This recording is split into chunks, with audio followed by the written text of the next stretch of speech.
Magang ito at para sa aking mga kapatid na naghintay at magpapasimula tayo at sisimulan po natin sa panalangin. Tayo pong lahat ay sama-sama na yumuko upang tayo ay manalangin.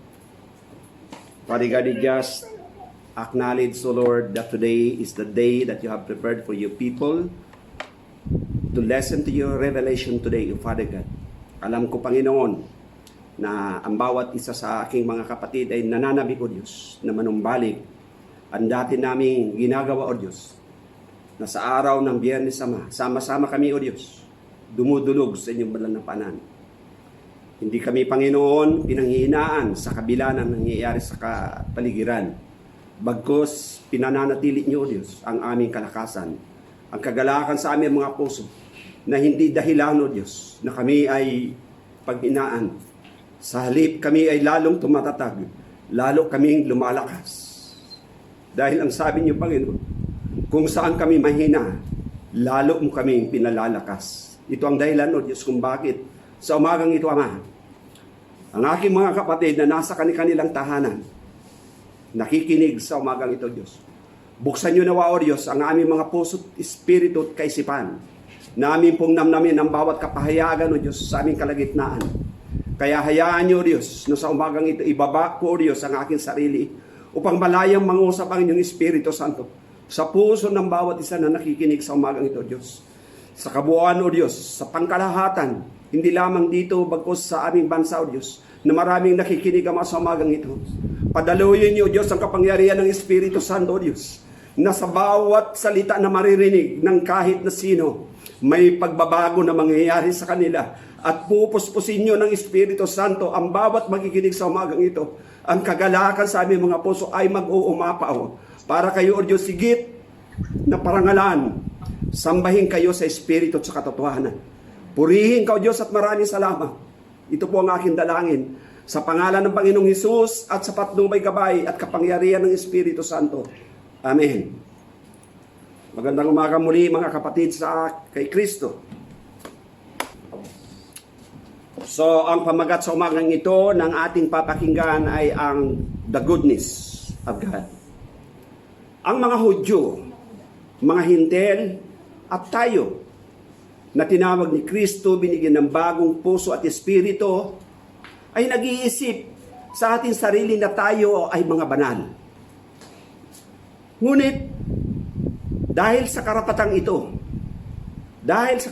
ito at pribilehiyo na ating nakakamtan, karapatan na ating inaangkin dahil kay Kristo, samantalang sila o tayo na mga mapanghimagsik tayo sa ating Diyos, ayaw sumunod at magbago ng pag-iisip na kaya tayo nabubuhay ay dahil sa biyaya ng ating Diyos.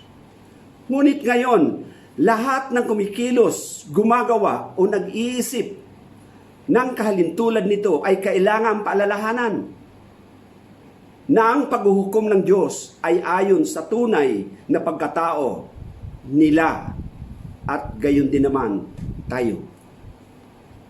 Sa Roma, simulan natin sa verse 1 ng chapter 2. Narito ang sinasabi ng banal na kasulatan. Ito'y sinulat ni Pablo sa mga mananampalataya sa Roma. At para makita natin katotohanan ng sinasabi ito ng salita ng Diyos, narito ang sinasabi. Some of you accuse others of doing wrong, but there is no excuse for what you do. When you judge others, you condemn yourselves, because you are guilty of doing the very same things. We know that God is right to judge everyone who behave in this way. Do you really think God won't punish you, or do you despise the riches of His goodness, forbearance, and long-suffering, not knowing that the goodness of God leads you to repentance? Verse 5, but you have a hard and stubborn heart, and so you are making your own punishment even greater on the day when God's anger and righteous judgment will be revealed. For God will reward each of us according to what we have done.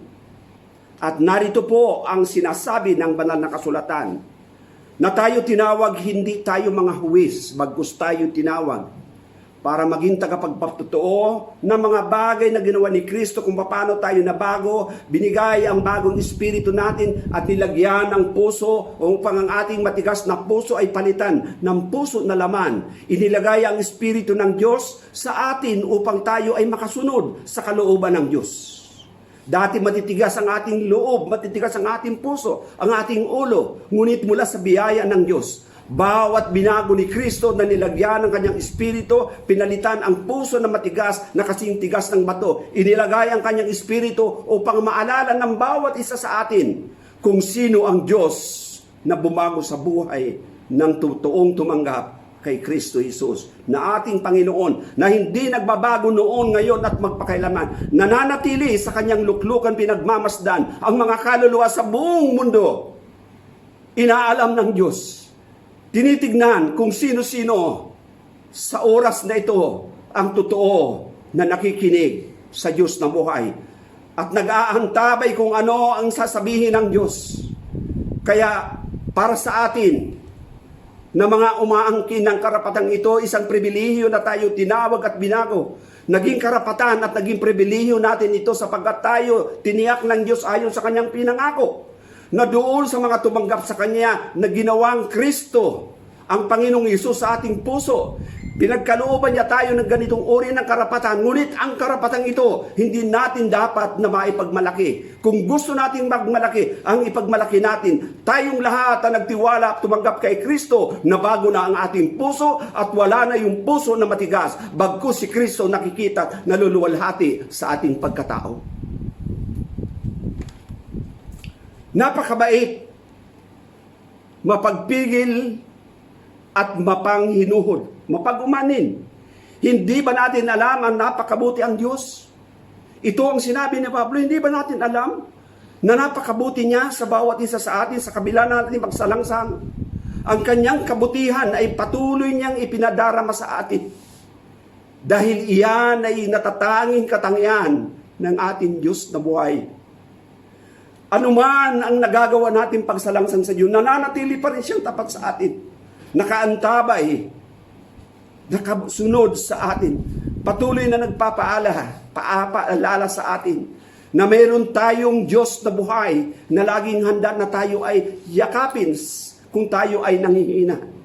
At ito rin ang dahilan kung bakit sa umagang ito muli tayong nakakarinig at nakikinig upang mapakinggan natin ano ang nais niyo o Diyos na ibahagi sa umagang ito. Kami, 10 ng aking mga kapatid sa pananampalataya na nasa kanilang tahanan nakikinig dahil sa kapaligiran na nangyayari at nagaganap.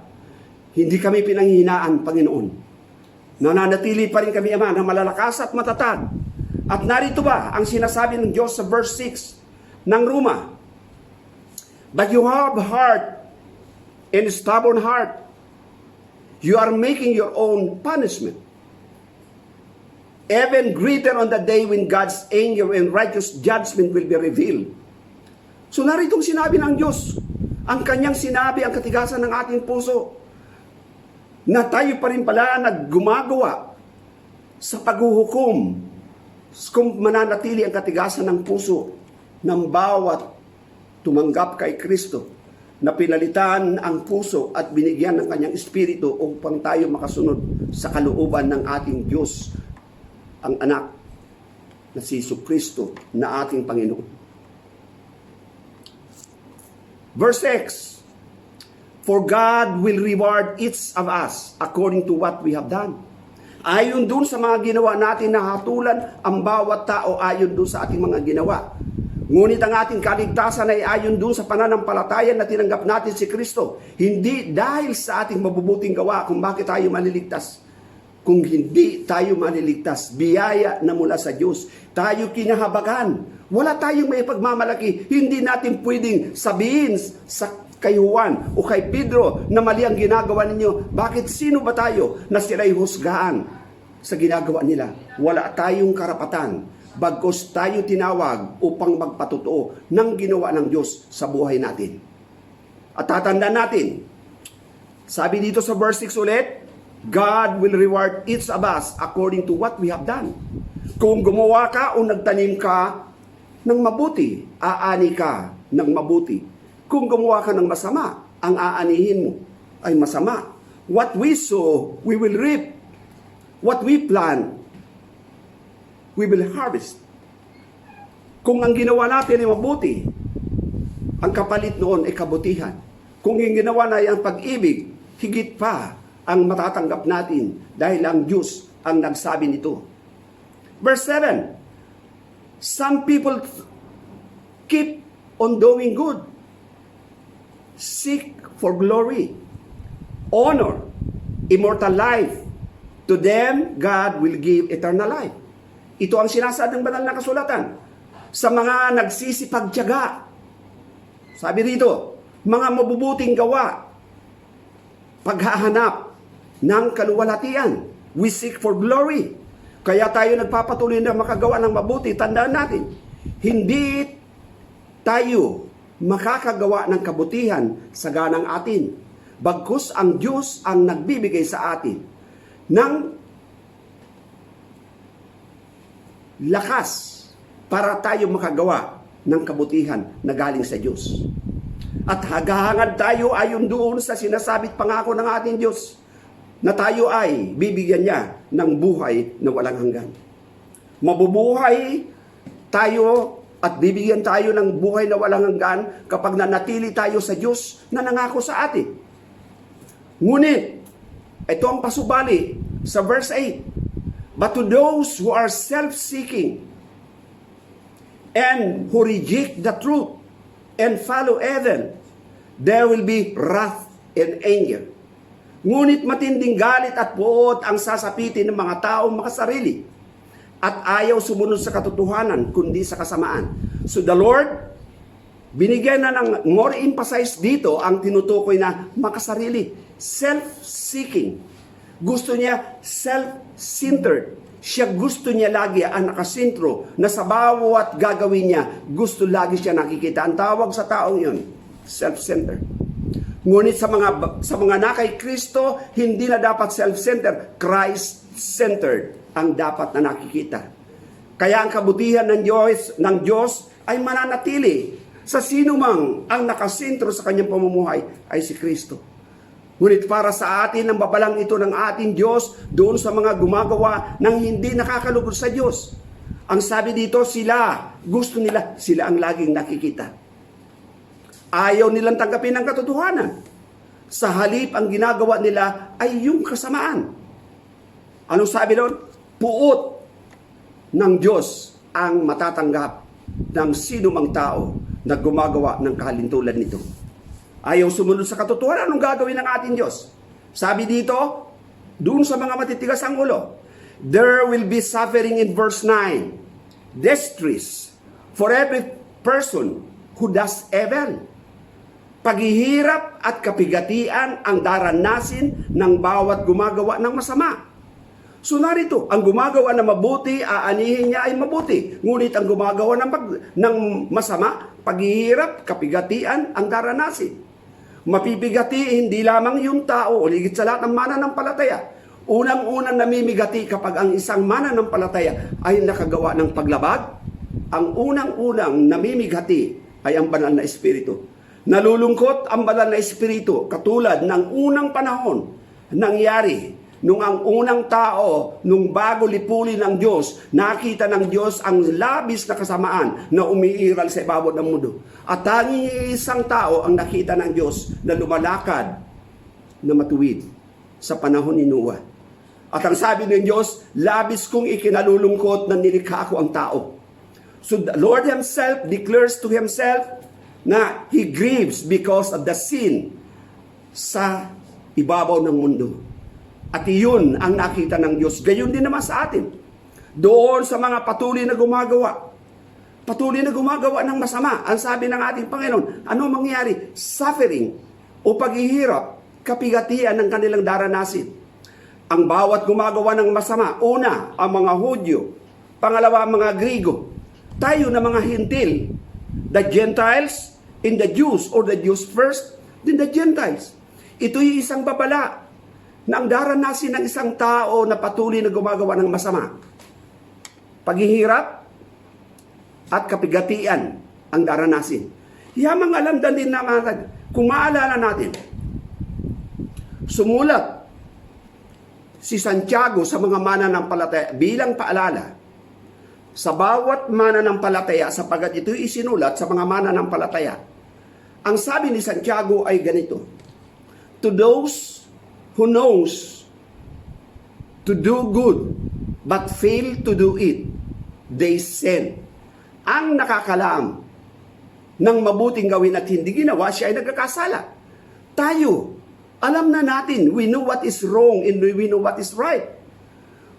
Pumunta na tayo at lumakad ayon doon sa alituntunin na itinakda ng ating Diyos, upang ang ating Diyos na patuloy at masaganang nagpapadama ng kanyang pag-ibig at binibigyan rin tayo ng kakayahan na makasunod sa kanya, marapat lamang na gawin natin kung ano ang makakalugod sa ating Diyos na buhay. Verse 10, ngunit, sabi yun, but kaluwalhatian, karangalan, kapayapaan sa bawat tao na gumagawa ng mabuti. Ito ang nararapat at these are the expectation of our God. Na tayo bilang may Kristo sa puso at sumusunod sa Kanya. Ito ang ating pinakamimiti na ating matatanggap sa Kanya. Ano ito? Karangalan, kapurihan. Pangatlo, kapayapaan sa mga gumagawa ng mabuti. Una sa mga Hudyo, pangalawa sa mga Grigo. Tayo ang tinutukoy na kasama rito. Na tayo na mga binigyan ng kaligtasan mula sa biyaya ng ating Diyos, ito'y matatanggap natin sapagkat ang Diyos na nangako sa atin, titiyakin niya sa atin kung anong sinabi niya, gagawin niya. Ang tao ay pabago-bago ang isip, ngunit ang Diyos kahit kailan hindi nagbago ang pag-iisip. Kaya para sa mga kapatid ko na mga nakikinig sa buong mundo sa ngayon, patuloy natin gawin ang sinasabi ng ating Diyos. Tanda natin mabuti. Meron tayong karapatan. Isa ring pribilehiyo sa atin. Yung kaligtasan na meron tayo, ang karapatan, ito'y pribilehiyo. May karapatan tayo na magpatotoo. May karapatan tayo na mapagsigawan sa buong mundo kung sino si Kristo na tinanggap natin sa ating puso. Kung sino siya. Kung bakit niya tayo iniligtas, hindi lamang para sa pansarili natin, kung hindi sa pangkalahatan, upang yung mga kaluluwa na walang tamang relasyon sa Diyos ay mapanumbalik sa Kanya. Sa pamamagitan ninyo, sa pamamagitan natin na mga tumanggap kay Kristo at una na tumanggap sa Kanya, ngayon namumuhay na tagasunod ni Kristo. At ito rin ang dahilan kung bakit nagpapatuloy tayong tinuturuan. Sapagkat mahal tayo ng Diyos. Mahal kayo ng Diyos na buhay. Kung paano niya tayo minahal. Huwag natin pansinin ang nangyayari sa kapaligiran. We are concerned about what is happening. Ngunit huwag tayong mabahala sa mga nagaganap. Sapagkat ito rin ay nakatakdang mangyari at maganap. At tandaan po natin mabuti, ang ipinangako ng ating Diyos. Sabi niya dito, ngunit para doon sa mga sumusunod, kaluwalhatian, karangalan, kapurihan, kapayapaan, ang matatanggap nating lahat.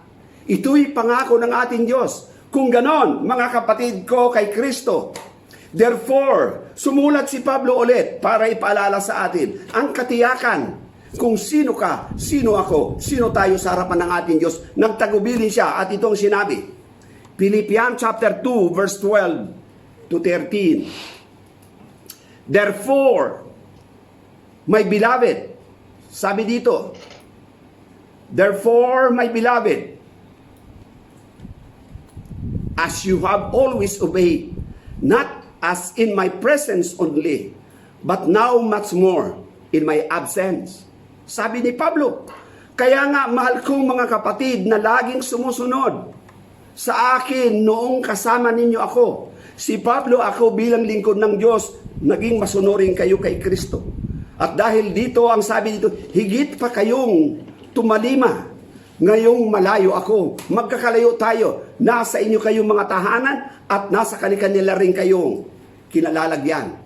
Si Pablo, katulad Ako, katulad ni Pablo, lingkod ni Kristo, na patuloy na tumatalima sa pinasabit pinag-uutos niya. Ito ang sinabi. Kaya nga, mahal kong mga kapatid, kay Kristo na laging sumusunod sa akin, noong kasama ninyo ako, higit pa kayong tumalima, ngayong malayo ako, at ganapin ninyo ang inyong kaligtasan. Or, ang sabi ng Diyos, we need to work out our own salvation with fear and trembling. Na merong takot at panginginig ang dapat natin na pagsunod sa Diyos. Wala man ako, hindi ko kayo makikita nakakasama, patuloy pa rin natin na gawin. Ito ang sinasabi ng ating Diyos na manatili natin gawin. Work out, hindi work in, but working out. Ipagpatuloy natin gampanan. Anong ipinagkatiwala ng Diyos? Para sa inyo, merong tayo na kani-kanyang ministeryo sa buhay. Para sa aking mga kapatid, mula sa mga pastor na nakikinig sa ngayon, saan man kayo naroon, tayo mga itinalaga ng Diyos, meron tayong tungkulin. Pero hindi tayo tinawag ng Diyos at hindi ligtas, ginawa niya tayo mga ehemplo na sa bawat nakakakita sa atin sa pamumuhay natin, pananalita na tayo hatulan ayon dun sa mga ginagawa natin. Kaya mamuhay tayo na mayroong takot kay Kristo sapagkat hahatulan tayo ayon sa ating mga gawa. Kung tayo sumusunod kay Kristo, tatanggap tayo ng gantimpala sangayon sa sinasabi ng ating Panginoong Kristo. At sa verse 13, tayo na kay Kristo, ang sabi dito, atin mo rin tutungayan kung ano sinasabi ng salita ng Diyos. Tayo na mga nakay Kristo, narito. For it is God who works in you, to both to will and to do for His good pleasure. Sapagkat ang Diyos ang gumagawa sa inyo, maging sa pagnanasa at sa paggawa ayon sa kanyang mabuting kalooban. In other words, it is God, ang Diyos, ang nagbibigay sa atin ng kakayahan na makagawa ng mabuti. Kung sa madaling salita, sa ganang atin, wala tayong kakayahan na makagawa ng kabutihan. Tanging ang Diyos ang nagbigay sa atin ng kakayahan na gumawa ng mabuti at sundin ang kanyang kalooban para sa kanyang kaluwalhatian. Kaya mga kapatid, pakinggan niyo muli ang salitang ito ng ating Diyos na tayo na mga tinawag. Tayo muli bilang paalala, tinawag tayo bilang mga tagapagpatutuo ni Kristo sa kanyang ginawa sa buhay ng bawat isa sa atin. Ngunit tandaan natin, ang panawagang ito hanggang tagapagpatutuo, hindi tayo mga huwis o mga judge para husgahan ang kahit na sino. So bilang may karapatan sa biyaya na kaligtasan galing sa Diyos, marapat lamang na gawin natin kung anong iniatang ng Diyos sa bawat balikat ng bawat isa sa atin. Kaya sa umagang ito, para sa inyo, sa inyong lahat ng mga nakikinig sa umagang ito, tanggapin natin ang pangako ng Diyos at ang kanyang sinabi sa kanyang salita na napakalinaw ang sabi niya na para sa atin na patuloy na nagtitiwala sa kanya. Patuloy niya tayo na ilalagay sa pedestal sa kanyang puso na kayo o tayo ng mga tagasunod ni Kristo, pangangalagaan niya tayo hanggang sa kanyang pagbabalik. Dadatnan niya tayo, nananatili sa kanya. Meron tayong pananabik, naghihintay sa kanyang pagbabalik. At tatandaan natin, ang pangako ng Diyos, tulad ng nangako, ay kasing tatag din ng kanyang ipinangako. Ang pangako at yung nangangako ay parehas na matatag. Hindi na mabago ang nangako at hindi rin magbabago. At kahit na sino, hindi kayang baguhin ang ipinangako ng ating Diyos na buhay. At ang panghuli, bago tayo manalangin mga kapatid ko kay Kristo, tandaan po natin mabuti ang huling pananalita ng ating Panginoong Jesucristo. Magpakatatag tayo sa ating pag-asa. Yamang alam natin, nalalapit na ang pagbabalik ng ating Panginoong Jesucristo para kanyang sabihin, well done, my children. Well done, my children. Darating na ako para sa inyo. Tandaan natin yan, mga kapatid ko kay Kristo. Hindi ito magbabago. Sa halip, gaganapin ng ating Diyos ang kanyang ipinangako. Pagpalain kayo lahat ng mga natagapakinig ni kay Kristo. Manatili nawa ang katatagan sa puso ng bawat isa sa inyo. Kayo na mga nakikinig sa iba't ibang dako ng mundo. Pangangalagaan, patutunayan sa inyo ng Diyos sa bawat isa. Ipoprove ng Diyos na tayo na mga tagasunod at lubos na nagtitiwala sa Diyos. Pangangalagaan niya rin ang bawat mahal sa buhay natin. Ang Diyos ang siyang mangangalaga sa kanila. Ang distansya hindi dahilan para sila ay kalingain ng ating Diyos. Buhay na buhay ang ating Diyos. Pagpalain kayo mga kapatid ko kay Kristo. Paratingin nawa ng Diyos ang kanyang ipinangako sa inyo. Purihin ang Diyos na buhay sa inyo lahat ng mga tagapakinig. Mananalangin ako bilang pagtatapos. Totoo, Diyos, ang mga pangako inaangkin ko sa bawat kapatid ko, Diyos, na nakikinig sa kanilang tahanan, may pananabik, O Diyos, na kami muli ay inyong idako sa isang lugar upang kami makapagpuri. Pumadya kami, sumayaw, tumalon, at umawit ang mga papuri para sa inyo, Diyos. Gawin mo nga, O Diyos. Ang panahong yun ay pinangako na muli nyo kami tipunin, O Diyos, sa isang dako ng sambahan kung saan kami ay malaya at may kalayaan kami magpuri sa inyo, Diyos.